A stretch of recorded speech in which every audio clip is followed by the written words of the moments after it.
Glória a Deus.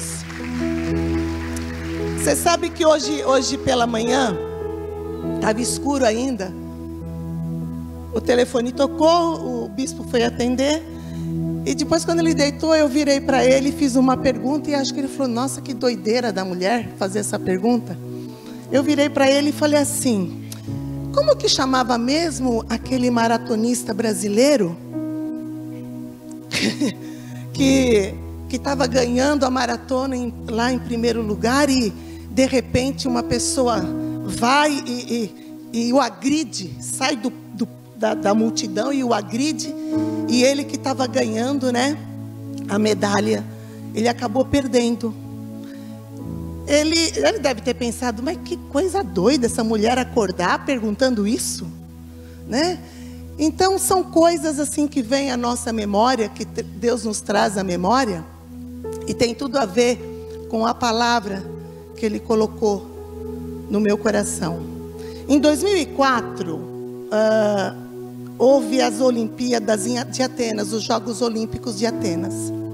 E um brasileiro chamado Vanderlei Cordeiro de Lima, que não era o favorito naquela prova, né? Ele era um maratonista, você sabe que maratona são 42 quilômetros.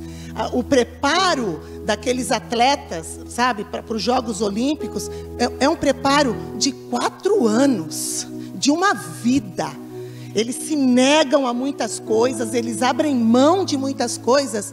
Por quê? Porque o sonho de todo maratonista é ser campeão olímpico. E esse Vanderlei Cordeiro de Lima, ele começou a se destacar durante aquela maratona. E nós sabemos que a maratona é um dos últimos esportes, não é?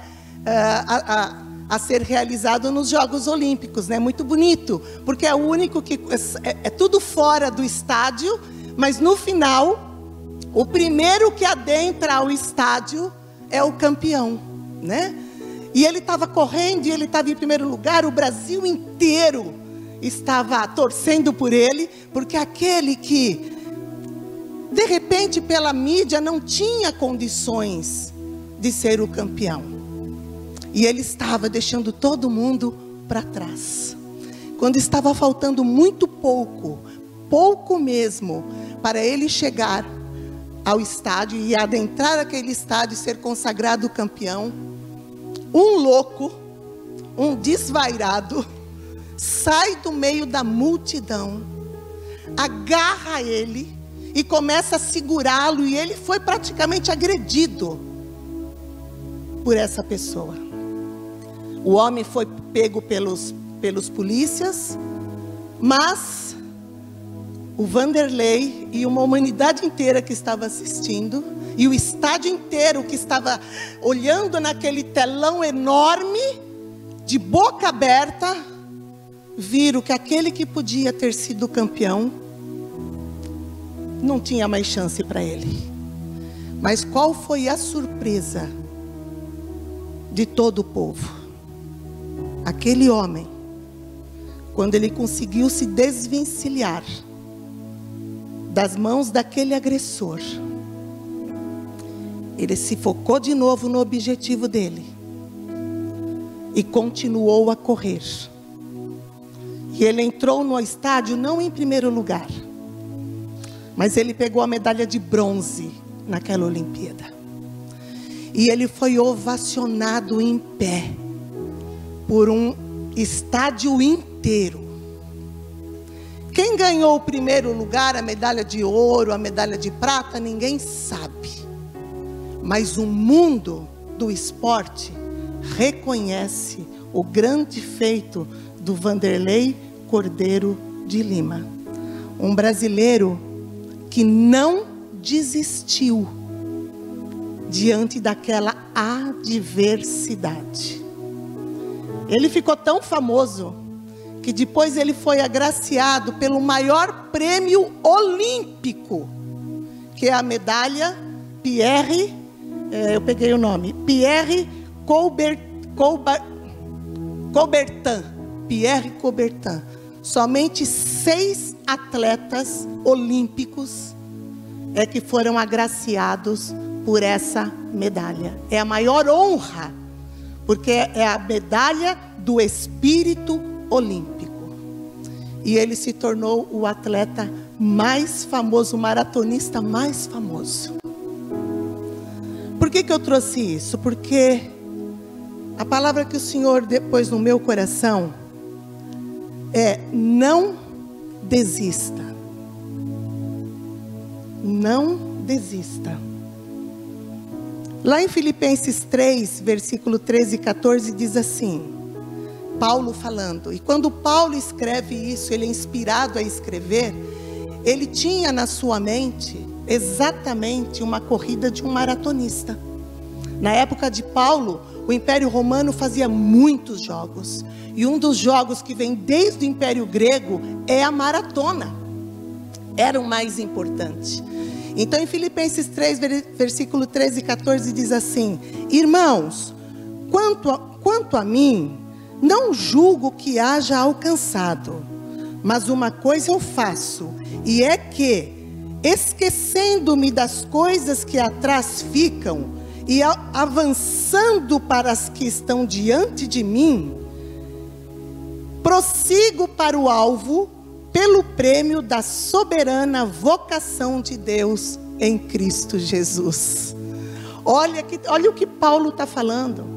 Paulo está falando assim, foi o que esse maratonista fez. Olha, eu vou deixar para trás o encontrão, a agressão que eu recebi. Eu não quero saber desse percalço. Uma coisa eu sei, eu vou deixar isso para trás, porque eu tenho um alvo a prosseguir e alcançar. E o meu alvo é chegar lá, não importa como, mas eu vou chegar.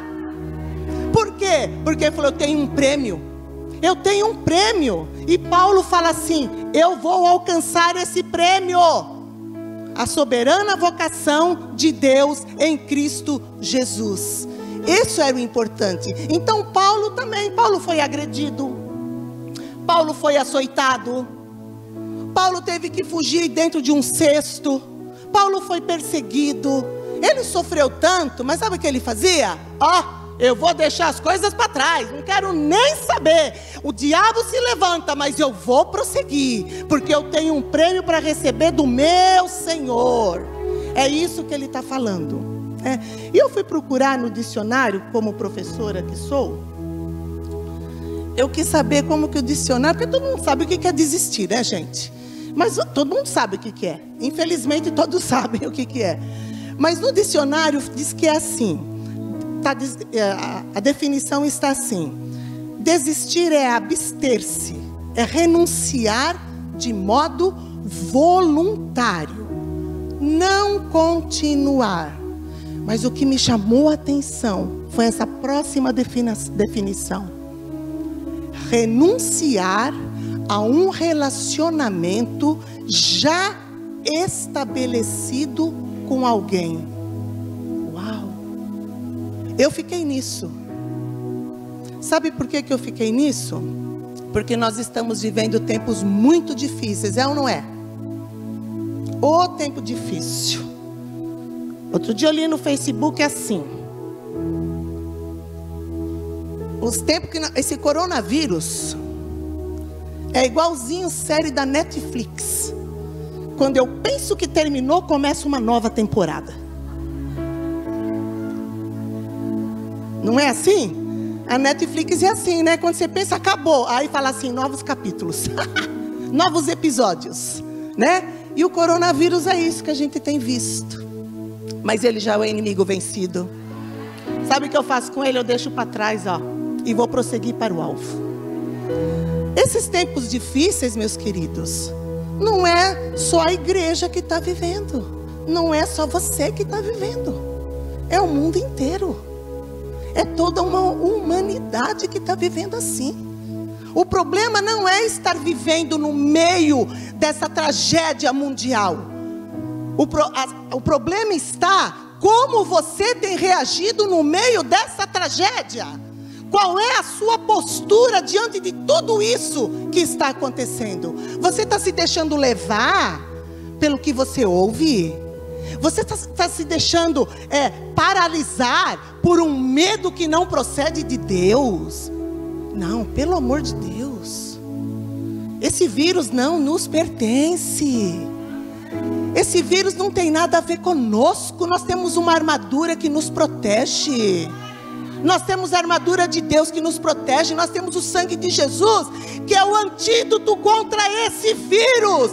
A ciência ainda não descobriu nada, mas o sangue de Jesus já me lavou de todas as enfermidades. Ele me livrou de todos os vírus. Então eu não tenho que andar com medo.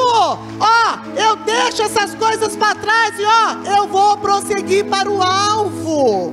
Eu vou prosseguir para o alvo. Sabe, os filhos de Deus também estão nesse mundo. Jesus falou isso. Olha, eu não vou pedir, papai, eu não peço que o Senhor os tire do mundo, mas eu peço que o Senhor os livre do mal. Porque se Ele tirasse a igreja do mundo, o que seria dessas pessoas que não tiveram encontro com Jesus ainda? Porque o que nós temos, a diferença nessa situação, é que nós temos uma coisa que as pessoas que estão lá fora não têm. Sabe o que é essa coisa valorosa? É a paz que excede todo entendimento. As pessoas lá fora não têm. Jesus falou assim: deixo-vos a minha paz vos dou.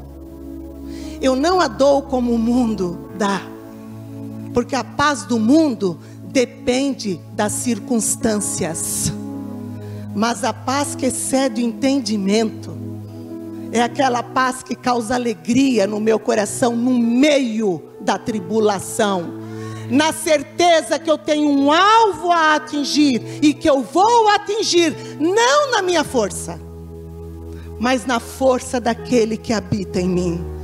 Porque quando eu falo para Ele, eu estou muito fraca, Senhor, Ele fala assim: mas é na tua fraqueza que eu te aperfeiçoo. Quando eu reconheço que eu sou fraca, Ele fala: agora eu vou te fazer forte. É isso que tem que estar cheio, tem que estar saindo da minha boca. Para sair da minha boca, eu tenho que ter povoado a minha mente com esta palavra. E quando eu povoei a mente e meditei nessa palavra, essa palavra vai cair no meu coração. E quando estiver no meu coração, eu vou confessar com a minha boca em fé, na certeza que fiel é aquele que prometeu. Isso eu tenho que estar gritando dentro de mim, todos os dias, em todo o tempo todo. Porque não está fácil para ninguém, não. Não está fácil para ninguém. Mas no mundo nós teremos aflições, disse Jesus. Mas tem de bom ânimo, porque eu venci o mundo.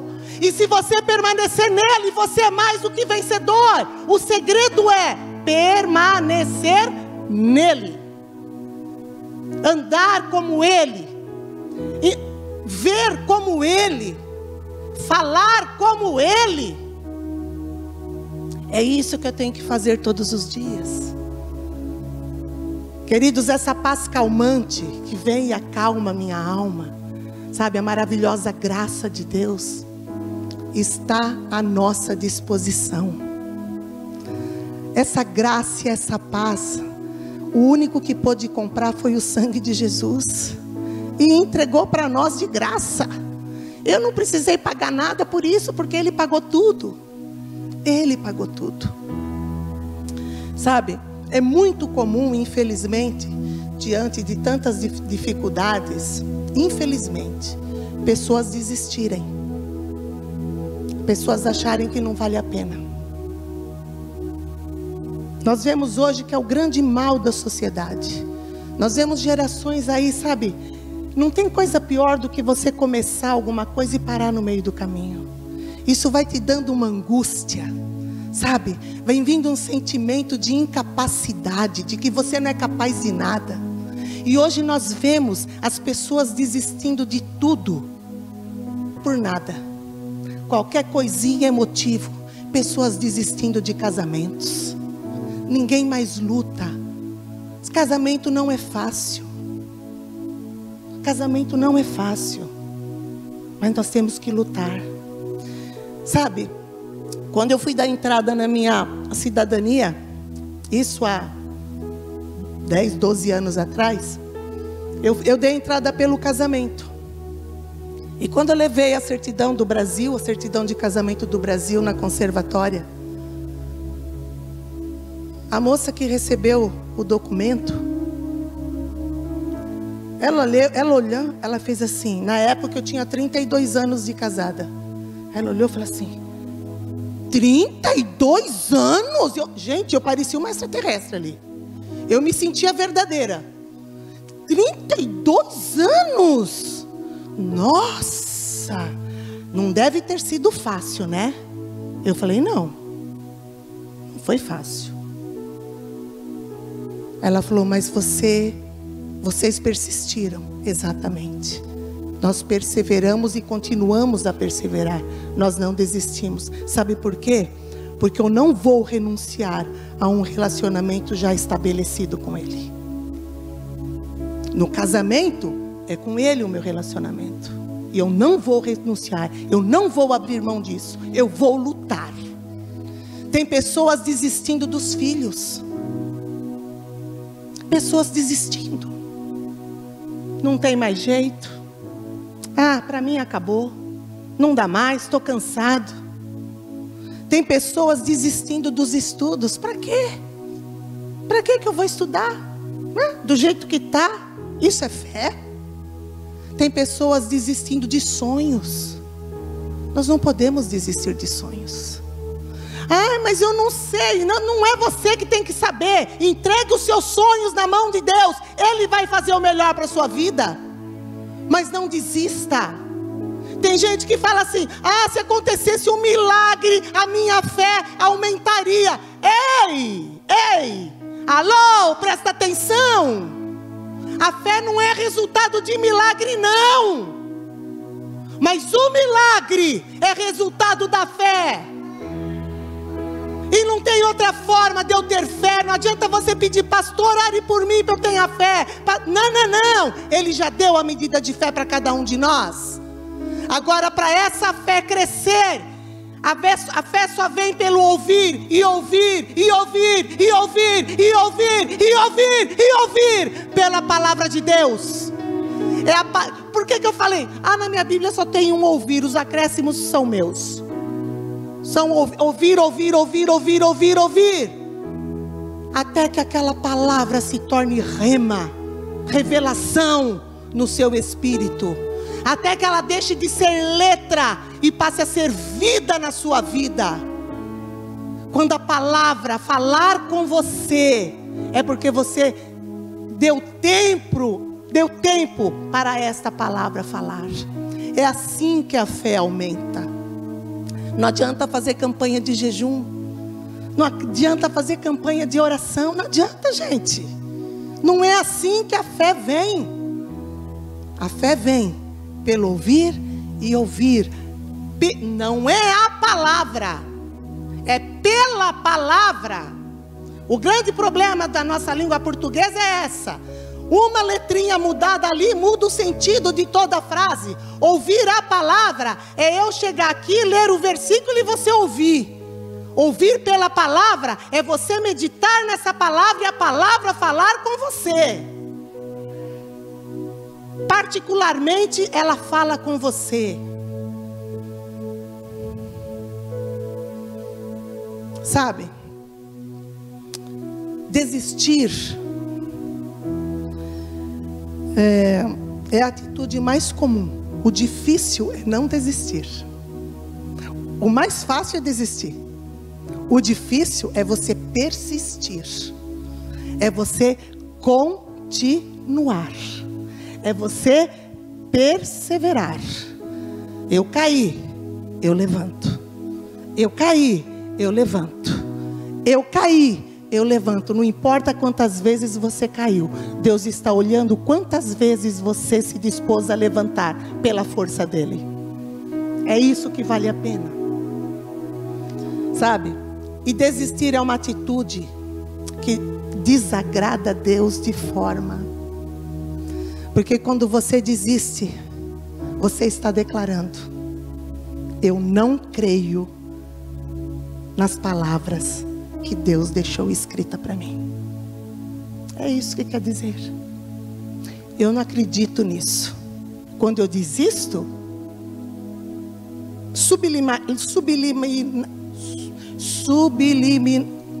essa palavra difícil aí.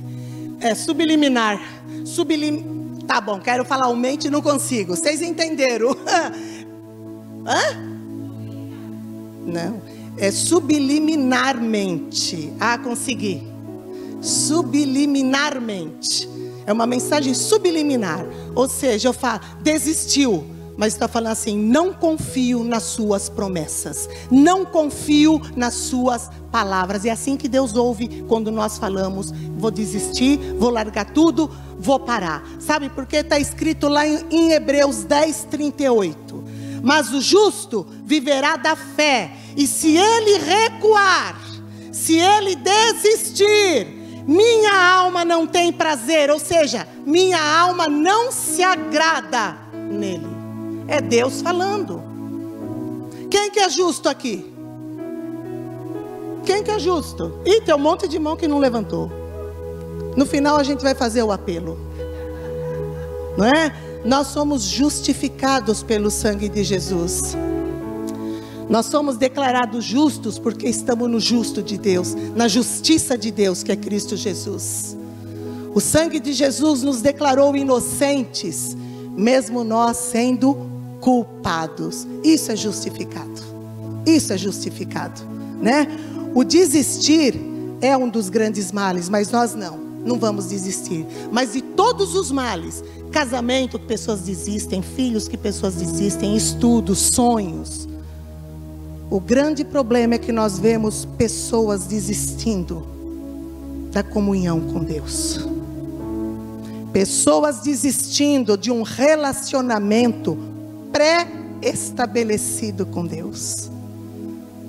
Pessoas desistindo da comunhão com os santos. E tudo por quê? Porque eu tenho medo do vírus. Sexta-feira o bispo Carlos falou assim: quem tem medo do vírus não vem na igreja, mas vai no supermercado, vai na praça, vai na zona comercial, vai para todos os lugares. Mas não, na igreja eu não posso. Nem percebeu que o bicho está batendo palmas, porque é isso que ele quer. Deus não nos deu espírito de medo, mas Ele nos deu espírito de ousadia, de intrepidez. Ousadia é você falar assim: o sangue de Jesus está comigo, a armadura de Deus está aqui comigo, pois eu enfrento, e o vírus que chegar até mim vai morrer seco, porque eu tenho o antídoto, que é a palavra de Deus na minha vida. Você já se sentiu vontade de, ou já pensou algumas vezes desistir? Eu já. Tenho vergonha de falar não. Eu já. Mas glória a Deus. O meu espírito está sendo alimentado todos os dias com a palavra. E aí ele contenda com a minha alma e ia falar assim: alma gorda, emagrece. Emagrece. Vá para o seu lugar. Diminua. Desistir, eu jamais. Porque eu sei de onde Ele me tirou. Eu sei o que Ele fez na minha vida. Eu sei o que Ele continua fazendo na minha família. Mas acima de tudo, eu não desisto, porque Ele nunca desistiu de mim. Ele, Jesus, nunca desistiu de mim. Ele não desistiu de você. Ele enfrentou tudo. Chegou no momento que ele estava lá no Getsemane, sendo tentado pelo diabo, porque o diabo estava lá tentando ele, tocando, tentando jogar dardos naquela vontade de Jesus. E ele fala: Pai, se possível, afasta de mim esse cálice.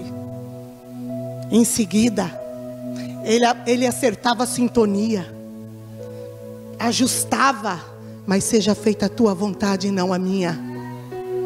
Por 3 vezes ele fez isso. E ele não desistiu. Aquele que era o Deus, o Senhor da glória, como a Luz falou, ele se esvaziou de si mesmo e se humilhou em forma de homem, e chegou no patamar que eu e você estávamos, num lamaçal mal cheiroso.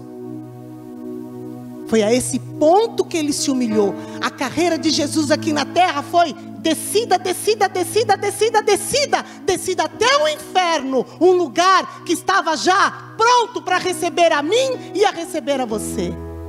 Mas ele fala: não, não, não, não, eu vou no lugar deles. Ele não desistiu. A carreira dele aqui foi, descendente. Mas ele venceu tudo. Ele venceu o pecado, ele venceu a morte, ele venceu o mundo, ele venceu o diabo. E aí ele subiu e recebeu um nome que está acima de todo nome, ao qual todo joelho vai ter que se dobrar e reconhecer que Ele é o único Senhor e Salvador das nossas vidas. Ele desceu, sim. Sabe por que ele desceu, Faninha? Para nos levantar e nos elevar e nos colocar assentados juntamente com Ele no trono de glória. Porque a palavra de Deus diz que é ali que eu estou sentada, no trono de glória. É lá. E é nessa ótica que eu tenho que ver as coisas. Eu tenho que olhar para esse vírus. Queridos, o vírus a gente não vê com esses olhos. Você imagine na ótica de Deus o que ele é. Ixi, nada. Nada. É assim que eu tenho que ver, com os olhos da fé. Mal nenhum chegará à minha tenda. 1000 cairão ao meu lado, 10.000 à minha direita, e eu não serei atingido. Ele tomou sobre si todas as enfermidades, e pelas suas pisaduras eu fui sarada. Ele tem cuidado de mim. Ele tem cuidado de você. Então, meus amados, quando vier aquela vontadinha passar pela cabeça, não vale a pena, nada dá certo, risca esse não do seu vocabulário. Antes você fale: posso todas as coisas naquele que me fortalece. Tudo coopera para o bem daqueles que amam a Deus.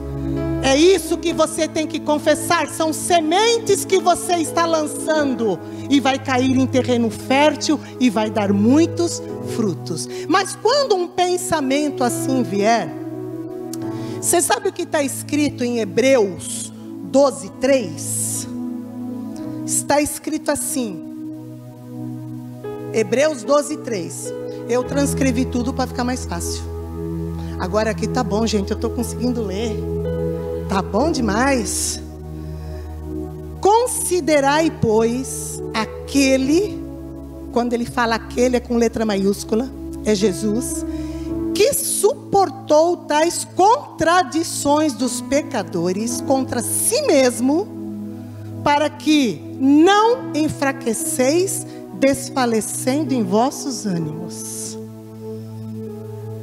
Na versão King James, não precisa pôr não, deixa sair, só vou falar que eu anotei aqui. Ele fala assim: refleti profundamente sobre aquele, Jesus, que suportou tamanha oposição dos pecadores contra sua própria pessoa, para que vos não fatigueis e tampouco desanimeis. Você viu o que está falando? Foi por você. Foi por você que ele suportou tudo. Foi por você que ele não desistiu. Foi por você, foi por mim. Foi por cada um de nós que cremos nele e o recebemos como Senhor e Salvador das nossas vidas. Ele suportou tudo. Ele foi cuspido. Ele foi humilhado. Ele foi chicoteado. E não foi só uma vez.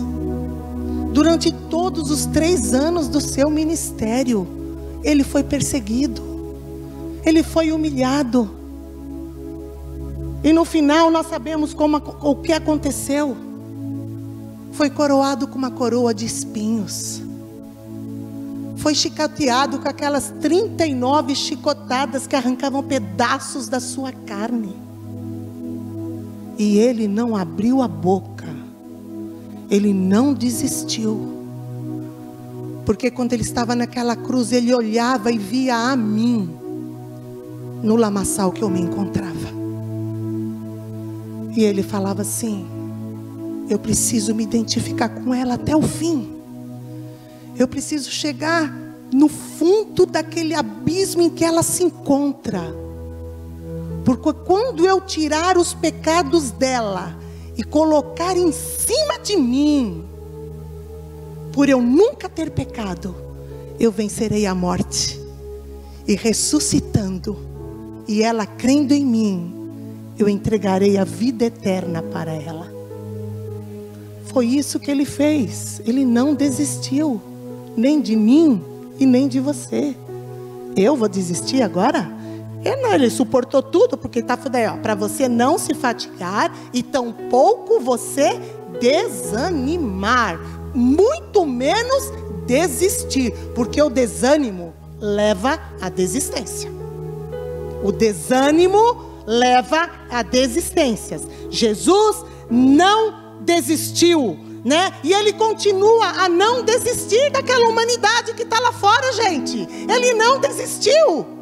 Ele já pagou o preço por aquela humanidade. E enquanto tiver fôlego de vida naquelas pessoas, fôlego não, fôlego temos nós. Enquanto tiverem vida aquelas pessoas, Jesus não desiste delas. Por isso ele entregou essa responsabilidade para a igreja. Porque ele não desiste dessas pessoas. Ele nunca desistiu e jamais desistirá. Essa palavra não existe no vocabulário de Jesus. Não existe. Quais são as situações que você está passando e que muitas vezes te tenta desistir? Essa pandemia aí? Os confinamentos que nós temos que nos sujeitar? A economia caída desse sistema? Lá em Romanos 8 diz que nada pode me afastar do amor de Deus que está em Cristo Jesus. Não tem nada. Não tem pandemia. Não tem situação financeira. Sabe por quê? Eu não preciso de seguro saúde. Eu tenho o médico dos médicos. É médico particular meu. Eu não preciso do dinheiro desse mundo. Sabe por quê? Porque o meu pai é dono do ouro e da prata. E ele promete que o justo jamais mendigará o pão. E ele me promete na palavra que todas as minhas necessidades são supridas em Cristo Jesus. Pronto, estou feita. É por isso que eu tenho a paz que excede todo entendimento. É por isso que eu deito e durmo, sabe? Deito e logo adormeço. Porque eu sei o Deus que eu creio e que tem cuidado de mim. Amém? Querido, sabe? Onde Jesus entra, onde ele intervém, o sobrenatural acontece. Onde ele intervém, o sobrenatural acontece. Olha, ele dá vista aos cegos, ele levanta paralíticos, ele purifica os leprosos, ele liberta os possessos, ele ressuscita os mortos, ele quebra as cadeias dos cativos, ele levanta os que estão caídos. Onde ele intervém, o sobrenatural acontece. Quando todos os meus recursos acabam, e quando eu falo, Senhor, eu não consigo mais, Ele fala assim, agora sim você entendeu. Demorou, hein? Demorou para você entender. Então, quando eu entrego realmente nas mãos dele, aí é que ele começa a agir. Porque no natural, ajo eu. No sobrenatural, quem age é ele. É ele. E a glória vai toda para ele. Porque ele não divide a glória dele com ninguém. Com ninguém. Oh, glória a Deus. Você sabe que lá em Isaías 61, 3 diz assim: a ordenar acerca dos tristes de Sião. Eu vou mudar aqui, não vou mudar a palavra, só que eu vou tomar posse da palavra para nós, ok? A ordenar acerca dos tristes, do casal do Marco, dos tristes de Portugal, dos tristes de Seixal, de Canessas, dos tristes de Canessas, né? É isso? Dos tristes de Barreiro, dos tristes, não importa o lugar, Ele está ordenando que se lhes dê glória em vez de cinza, óleo de gozo em vez de tristezas, vestes de louvor em vez de espírito angustiado, a fim de que chamemos árvores de justiça, plantações do Senhor, para que Ele seja glorificado. Tem uma versão que no lugar de árvore está carvalhos de justiça. E eu lembrei de uma historinha agora. Diz que um passarinho bem pequenininho, ele chega assim no galho de um carvalho e fala assim: Senhor Carvalho, eu estou observando, mas você é tão feio. Eu olho para as outras árvores, elas são tão esguias, né? Tão certinhas. E você, Carvalho, é todo torto, todo retorcido. Por que você é tão feio assim? Aí ele fala, o senhor Carvalho fala pro passarinho: sabe o que é, passarinho? Cada torção que eu levei no tronco foram tempestades que eu enfrentei. E cada tempestade que eu enfrentei me entortaram, mas as minhas raízes se tornaram mais profundas e firmes. Aí o passarinho olha, entendi. Aí de repente, aquele dia que estava calmo, uma grande tempestade com um vendaval muito forte veio e atingiu aquele carvalho. E onde foi que o passarinho encontrou abrigo? Entre um braço e outro, entre um galho e outro, torcido, formou como se fosse uma caverninha. E ali ele entrou, a tempestade passou e o passarinho pôde sair ileso. E ele olhou para o carvalho e falou assim: Carvalho, tu és lindo demais. Porque se não fosse a sua fortaleza, o que teria acontecido comigo? Jesus é esse carvalho. Ele passou por todas as tempestades desta vida. Nada do que você está passando se compara, nem a sombra do que Ele suportou por você e não desistir. E você pensa em desistir? Para com isso. Para com isso. Se não fosse esse carvalho que produz para nós um esconderijo, muitas das tempestades em que nós passamos e já saímos vencedores, teria nos consumido e destruído a cada um de nós. Se estamos em pé hoje, é porque Ele tem nos sustentado, Ele tem guardado, Ele tem cuidado de nós. Ele chora quando eu choro, Ele chora. Jesus sente compaixão por nós, Porque muitas vezes continuamos a levar uma vida miserável, porque não tomamos a decisão de nos lançar aos pés do Senhor, de entregar os nossos fardos ao Senhor e trocar com o jugo dele, que é leve e suave. Porque continuamos a não tomar a decisão de não ter um relacionamento íntimo com esse Senhor, porque tudo que eu tenho que fazer na minha vida é mais importante do que o meu tempo com Ele. Se eu vivo uma vida miserável hoje, a culpa não é do Senhor, a culpa é minha. A culpa é minha. Ah, é o sistema, vírgula, joga fora, mentira, a culpa é sua. Ah, mas é o diabo, menos ainda, porque ele é um inimigo vencido. É um inimigo vencido, ele é um oportunista, mas é um inimigo vencido.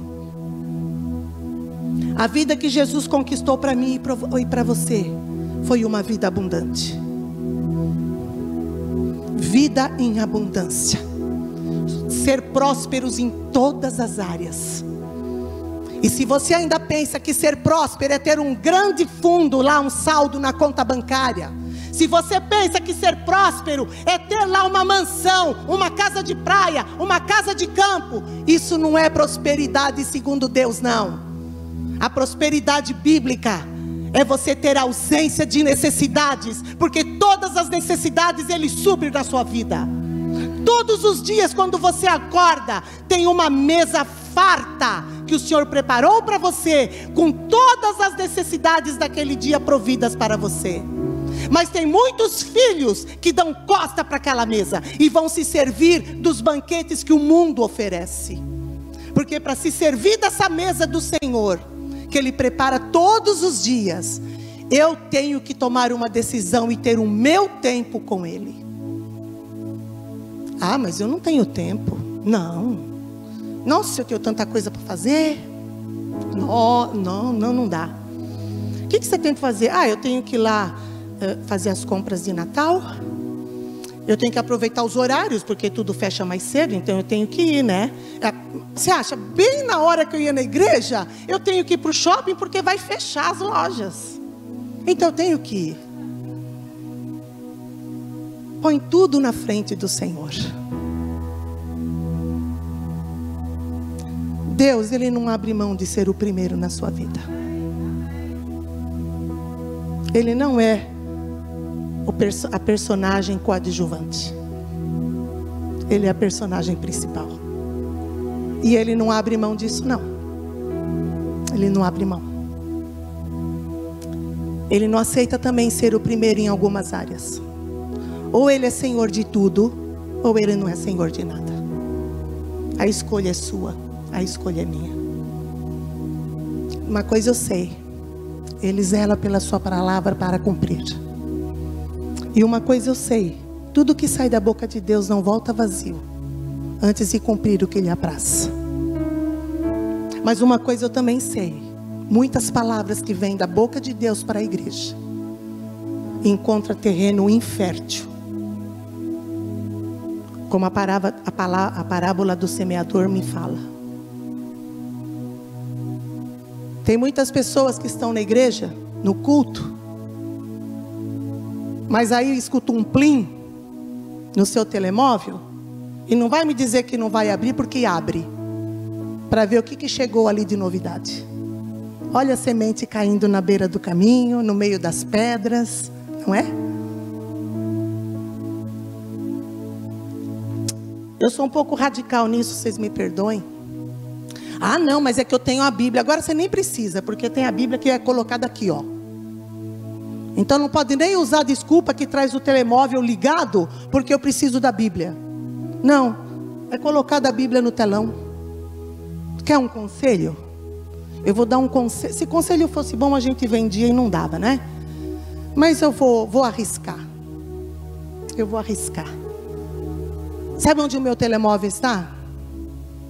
Na minha casa. Não está aqui, não. O do bispo, sabe onde está? Está lá no gabinete dele. Eu não trago o telemóvel para cá. Ah, mas eu moro longe. A minha família mora no Brasil. Então, mas se acontecer alguma coisa, pode ter certeza que depois do culto eu vou ficar sabendo.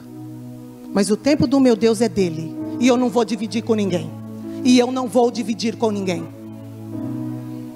Ponha isso no seu coração. Deus está vendo tudo. Deus está vendo tudo. O pastor pode não ver você ligar, ver o Facebook, ver o Instagram, ver o Zap.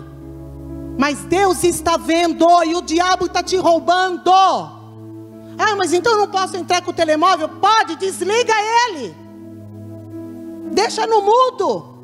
Que mesmo se tocar você não escuta. Mas não permita. Tome essa decisão. Não permita ser roubado pelo diabo, porque ele está usando isso para roubar as palavras de vida que estão sendo ministradas pelo Senhor. E quando eu enfraqueço, fácil, eu desisto. Pensa que ainda hoje, de vez em quando, não passa assim, algumas situações, fala, acho que não vale a pena. Vale a pena sim. Vale a pena, porque se Jesus olhasse para mim e falasse, ela não vale a pena não. Eu estava perdida. Mas ele fala assim, vale a pena sim. Vale a pena sim.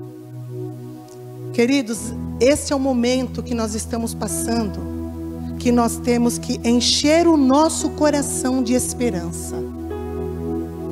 Sabe? Jesus te ama e quer ver você bem. Ele quer ver a mim e a você bem, porque Ele te ama. Esperança é você ter a certeza de que Deus se importa com você. Olha para o seu irmão do lado e fala assim, Deus se importa com você. Deus se importa com você. Foi por você. Foi por você que houve naquela cruz uma troca de amor. Eu estava lembrando na reunião de mulheres, esta semana, de um livro que eu li, e onde fala que se alguém realmente entendeu a substituição que houve naquela cruz do Calvário, esse alguém foi Barrabás. Esse alguém foi Barrabás. Porque aquela cruz que Jesus foi crucificado, não foi preparada para Jesus. Foi preparada para Barrabás. Naquela tarde, iriam ser crucificados 3 homens. 2 ladrões e Barrabás. Na noite anterior à crucificação, o carpinteiro ia até a cela do condenado e fazia a medição. Vem cá, Diogo. Abre os braços assim, Diogo. Os 2 braços. Isso. O carpinteiro ia e tirava a medida. Daqui até aqui. Ok? A minha medida é diferente da do Diogo. A medida da luz é diferente da minha. Obrigada, Diogo. Então, cada crucificado tinha a sua medida tirada pelo carpinteiro. E aí, naquela trave horizontal, o que o carpinteiro fazia? Onde ele mediu, ele fazia um furo. Pum! Fazia uma marcação. Que era exatamente onde teria que colocar o punho do condenado para o cravo entrar. Então, se houve alguém que entendeu o que é ser substituído naquela cruz, foi Barrabás. Porque na noite anterior, o carpinteiro tirou as medidas de Barrabás. E o carpinteiro colocou o nome de Barrabás naquela cruz. Mas no dia, o povo escolheu, solta Barrabás e crucifica Jesus. Agora, se nós estivéssemos lá, aquela cruz era a nossa medida. Nós merecíamos aquela cruz. Ele não merecia a cruz.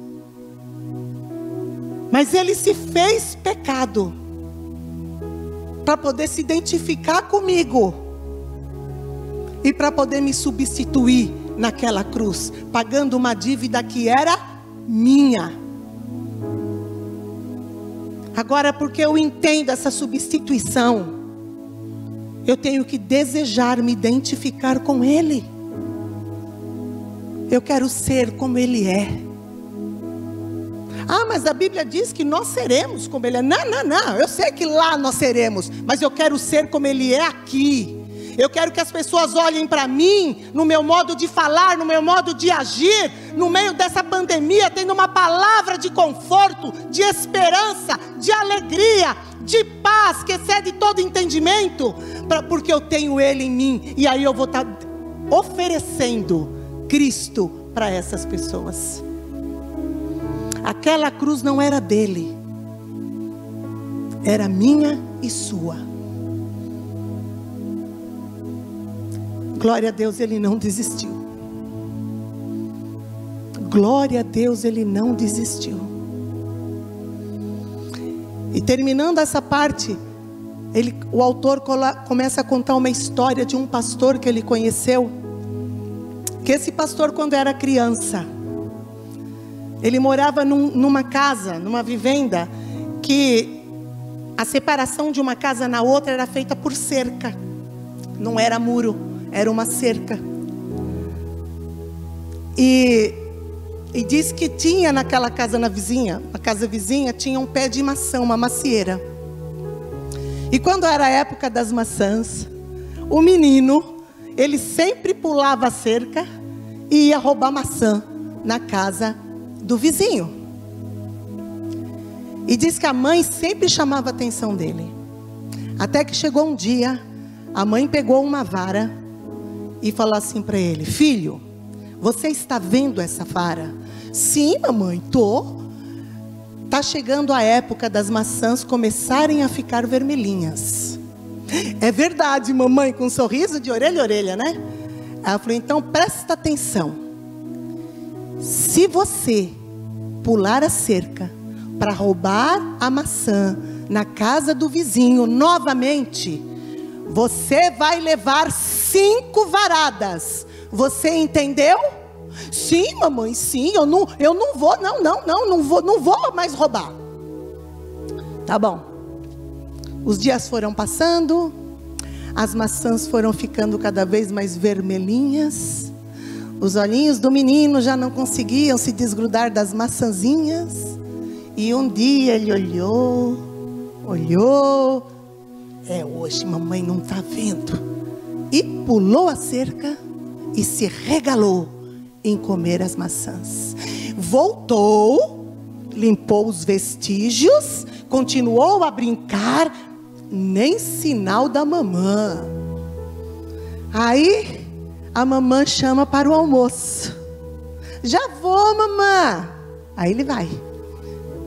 Quando ele entra, a surpresa: a mãe estava com a vara na mão. Mamãe! Filho, você lembra o que a mamãe falou? Não era para você pular a cerca e roubar maçã. Se você assim fizesse, iria levar 5 varadas. Não, mamãe, não, por favor, eu não faço mais. Não, mamãe, não me bate, eu não faço mais. Filho, você violou uma ordem. Houve uma violação de uma lei. E você tem que pagar. Não, mamãe, em nome de Jesus, eu não vou fazer mais, eu não vou fazer mais. E chorava. E aí ele diz: qual é a mãe que não se compadece do choro de um filho? E ela olhando aquela criança, o filho chorar, ela segurando a vara, ela fala para ele: filho, você tem consciência do que você fez? Sim, mamãe, eu desobedeci. Você tem consciência que você merece as varadas? Sim, mamãe, mas eu não quero. Mamãe, eu prometo que eu não faço mais. E chorava. A mãe olha com muito amor para ele e fala assim: filho, só tem uma forma de você não levar as varadas. O que eu preciso fazer, mamãe? Tome, pegue a vara. Ele pegou. Agora você vai dar 5 varadas na mamãe. porque a mamãe vai pagar a sua dívida. E ele diz que naquele momento, ele parou de chorar com os olhos e começou a chorar com o coração. Ele não conseguiu dar as varadas na mãe, mas nós conseguimos crucificar Jesus. Mas nós conseguimos. E cada vez que eu faço ou falo ou ajo de forma diferente daquela que ele fala na sua palavra, eu estou crucificando Jesus. Eu estou crucificando. Nós estamos numa corrida. Aqui nesta terra nós estamos de passagem. É uma corrida. E está passando muito rápido, não está, gente? Hoje é 29 de novembro. Amanhã é o último dia do mês 11. Ano difícil, ano atípico, que em nome de Jesus nós não vamos experimentar outro. Em nome de Jesus. Em nome de Jesus. Mas mesmo com toda dificuldade, eu posso declarar em plenos pulmões: Ebenezer, até aqui o Senhor tem me ajudado. Até aqui o Senhor tem me ajudado. E Ele vai continuar me ajudando até que Ele venha me buscar. Até aqui. E para encerrar, em 2 Timóteo 4, 7 e 8, fala assim: combati o bom combate, terminei a carreira e guardei a fé. E no versículo 8 fala: desde agora a coroa da justiça me está guardada, a qual o Senhor justo juiz me dará naquele dia. Novamente Paulo com uma visão de corrida, com uma visão de maratona. Nós estamos numa maratona. Maratona não são 100 metros. Maratona são 42 quilômetros. A nossa maratona é a nossa caminhada com Jesus no dia que nós o recebemos como Senhor e Salvador. E essa maratona só vai terminar no dia que Jesus vier nos buscar. Mas até lá, eu não vou chegar no segundo ou no terceiro lugar, não. Eu vou estar no pódio juntamente com Ele, porque Ele já me declarou: você é mais do que vencedora. E é isso que eu tenho que pensar. E eu não vou receber uma medalha, eu vou receber é coroa. Amém? Amém, queridos? Não desista. Ele jamais desistirá de você. Amém? Foi por você. Vamos ficar em pé. O grupo de louvor pode vir. Já vou chamar também o Bispo Silvio, pode vir.